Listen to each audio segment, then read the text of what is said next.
विधानसभा निवडणुका ऑक्टोबर नंतरच होण्याची शक्यता। सण उत्सव पाहून निवडणुका घ्या अशी पक्षांची मागणी। निवडणूक आयोगाने घेतला निवडणुकांसाठीचा आढावा।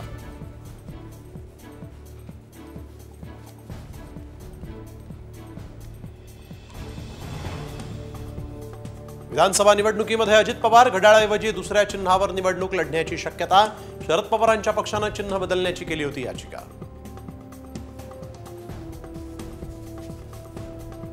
महायुतीचं जागा वाटप ठरल्याची माहिती। नवरात्रीत महायुतीच्या उमेदवारांची यादी येणार। मंत्री सुधीर मुनगंटीवार यांची माहिती। लाडकी बहीण योजना आम्ही कधी बंद पडू देणार नाही। विरोधकांच्या टीकेनंतर उपमुख्यमंत्री अजित पवारांचं आश्वासन। महाविकास आघाडीच्या मेळाव्याला हर्षवर्धन पाटील जाण्याची शक्यता। अकलूजमध्ये उद्या मवियाचा मेळावा। हर्षवर्धन पाटील तुतारी हाती घेणार का, हाही सवाल। एमआयएमच्या आमदारांनी घेतलं औरंगजेबाचं दर्शन। फारुख शहांनी घेतलं औरंगजेबाच्या कबरीचं दर्शन। दर्शन घेत फुलं वाहणं यात गैर नाही, फारुख शहांची प्रतिक्रिया।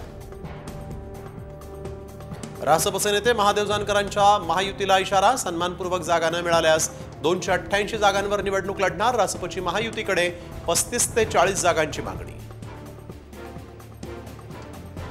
काय करायचंय ते विधानसभेपर्यंत करून घ्या। विधानसभेनंतर काही करायला देणार नाही। कार्यकर्त्यांकडे बघाल तर गाठ माझ्याशी। रोहित पाटलांचा संजय काका पाटलांना इशारा।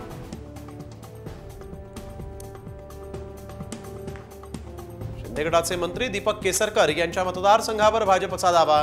राजन तेली सिंधुदुर्गच्या सावंतवाडीमधून लढण्यास इच्छुक।